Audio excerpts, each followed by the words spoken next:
Oke, selamat datang. Hari ini kita bakal bongkar satu rahasia, yaitu logika tersembunyi yang sebenarnya jadi otak di balik hampir semua aplikasi yang kita pakai setiap hari.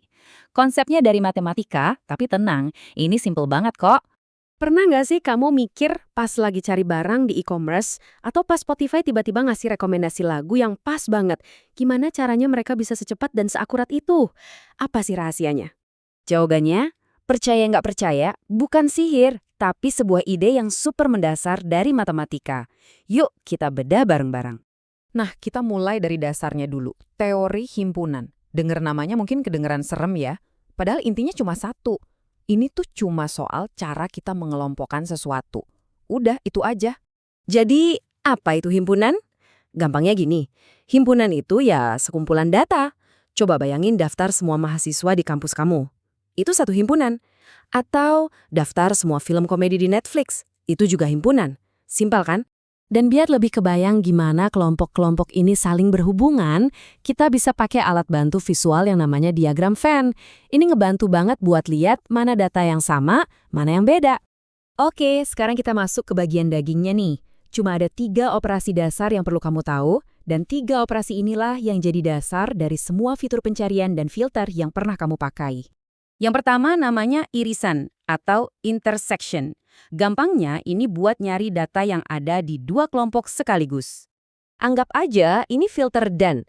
Misalnya kamu mau cari sepatu merek A dan harganya di bawah 500.000.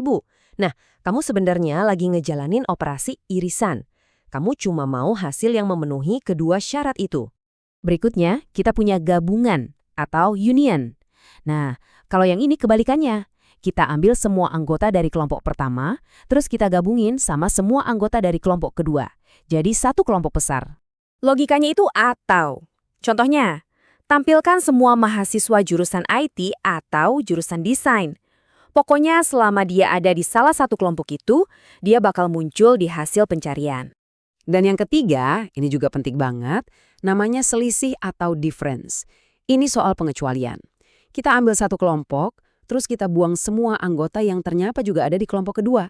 Nah, ini filter bukan kamu. Berguna banget.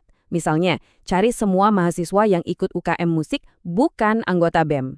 Operasi selisih inilah yang ngebantu kita dapat daftar orang yang spesifik itu. Oke, teorinya udah dapet ya. Sekarang siap-siap buat momen ahanya. Kita bakal lihat gimana konsep matematika yang tadi kita omongin bisa berubah jadi perintah beneran di dalam kode. Disinilah sihirnya terjadi.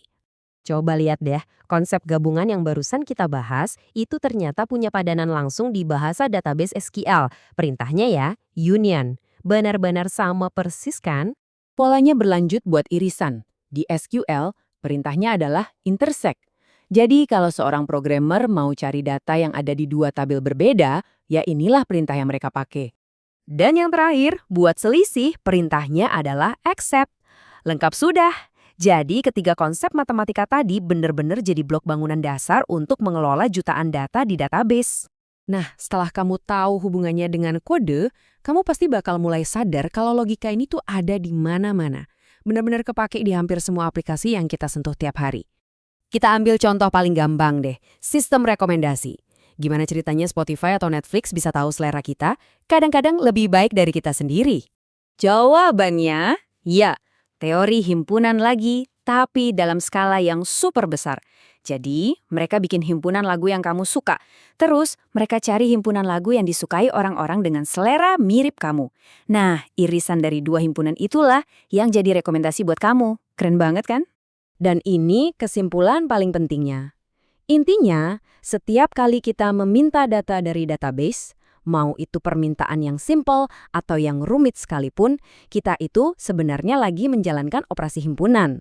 Database itu ya matematika yang kita pakai sehari-hari. Jadi sebagai penutup, aku mau kasih satu pertanyaan buat kamu renungkan. Coba inget-inget, hari ini aja pas kamu lagi nyari sesuatu di aplikasi atau ngefilter email, operasi himpunan mana yang sebenarnya lagi kamu pakai? Dan, atau bukan? Coba deh perhatiin.